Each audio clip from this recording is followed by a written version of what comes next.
Berkembangnya timnas di era Sinteyong tak luput dari cara yang telah ia lakukan selama ini. Banyak cara yang sudah dilakukan mantan pelatih Korea Selatan tersebut, tak terkecuali soal regenerasi pemain timnas. Tak dipungkiri, Coach Shin berani dan tanpa ragu memotong satu generasi timnas demi mendapatkan generasi timnas yang baru dan unggul.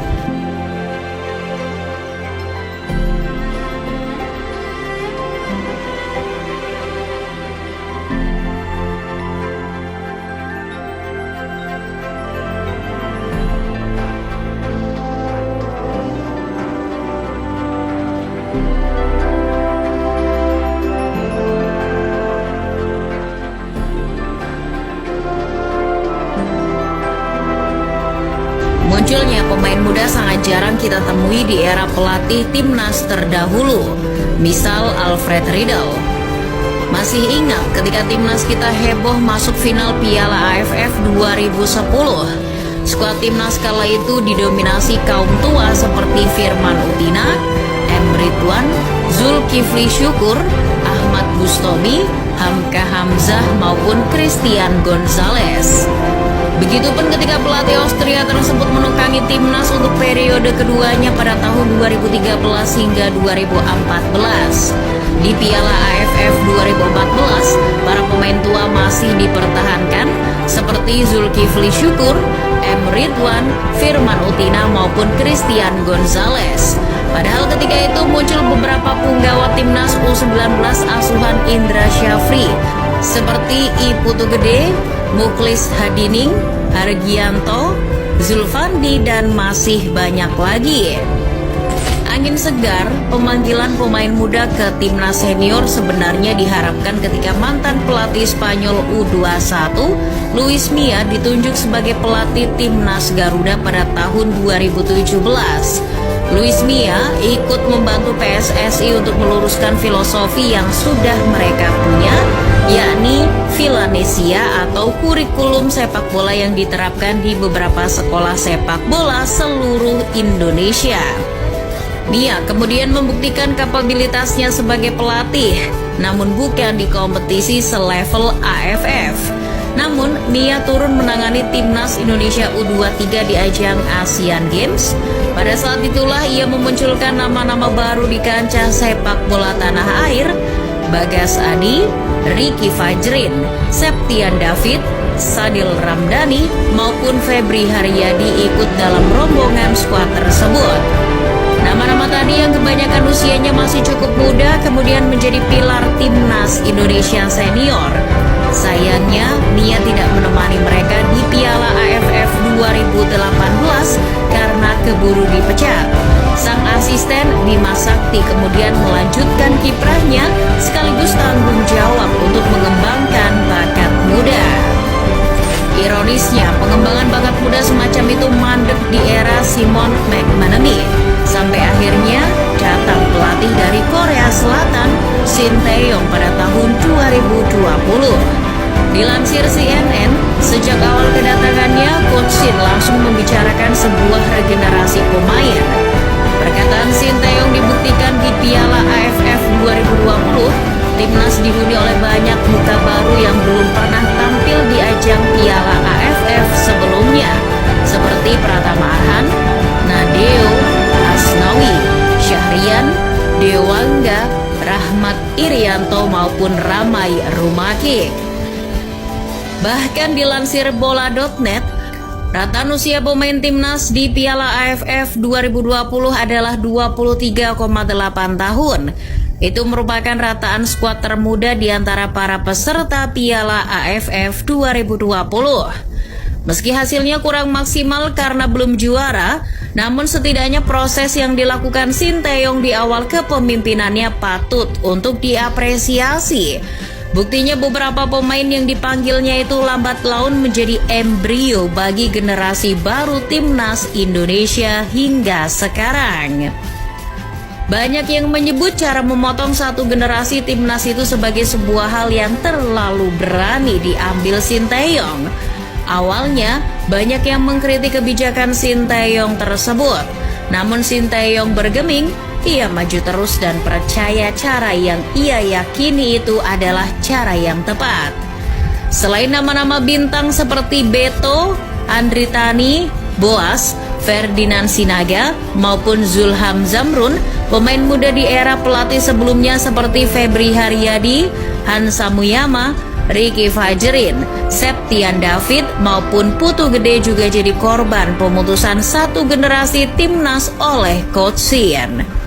Tapi mengapa Coach Shin dengan mudah melakukan regenerasi dengan memotong satu generasi timnas? Jawabannya adalah karena Coach Shin ketika itu merangkap jabatan sebagai pelatih U19 dan U23 timnas.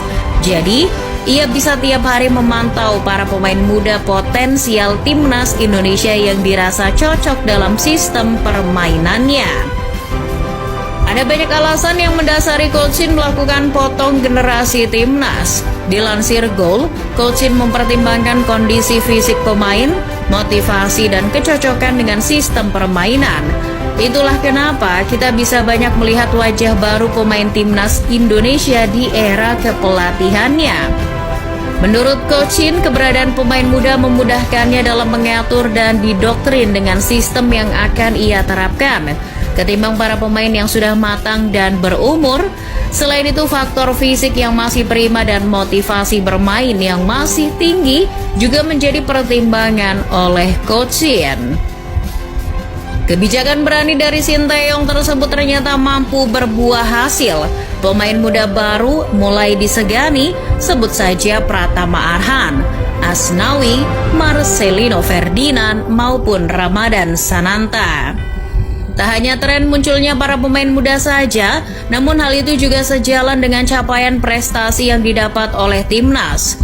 Keberhasilan Sinteyong mencapai Piala Asia U23 dan senior, serta masih bertarung di fase kualifikasi Piala Dunia 2026 zona Asia adalah sederet prestasi nyata yang telah diraih dari hasil pemotongan satu generasi timnas. Itu belum terhitung dengan ranking timnas Indonesia yang meroket. Tercatat oleh bola.com di babak kualifikasi Piala Dunia 2026 melawan Brunei pada Oktober 2023, rata usia pemain yang dipanggil Coach Shin adalah 23,7 tahun, termasuk salah satu yang termuda sejak timnas mengukir rekor rataan usia termuda pemain timnas ketika melawan Curaçao pada September 2023 dengan 21,9 tahun. Tak hanya soal pemain lokal saja yang dipotong satu generasinya, pemain naturalisasi pun bernasib sama. Dulu, pemain naturalisasi Indonesia kebanyakan dihuni pemain yang lama bermain di Indonesia. Sebut saja Christian Gonzalez, Beto, maupun Spasojevic. Namun di bawah Sinteyong yang kebijakannya berubah, Coach Shin dalam memilih pemain naturalisasinya memang tak sembarangan. Segi kualitas, usia, fisik, pengalaman di Eropa, serta kecocokan dalam sistem permainan menjadi bahan pertimbangan mantan pelatih Songnam Ilhwa itu. Pemain seperti Mark Klok meski sudah di atas 30 tahun masih dipercaya Coach Shin hingga sekarang karena dirasa cocok dalam sistem permainannya. Program pemilihan pemain naturalisasi ini juga didukung penuh oleh Ketua Umum PSSI yang baru, Erick Thohir. Beruntung, timnas punya mantan pemilik Inter Milan yang punya banyak link di sepak bola Eropa itu untuk mengurus sepak bola di Indonesia. Hasilnya terbukti, para pemain naturalisasi berkualitas berbondong-bondong mulai berseragam timnas.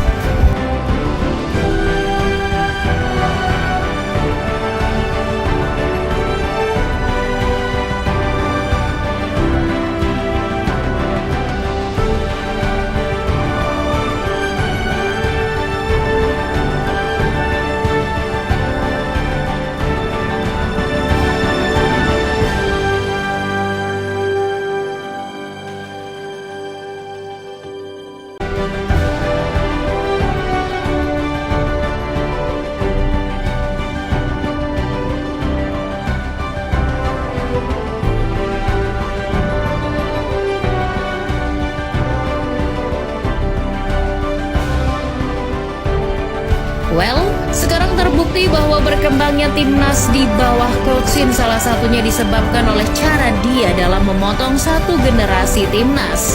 Apalagi dukungan penuh dari PSSI.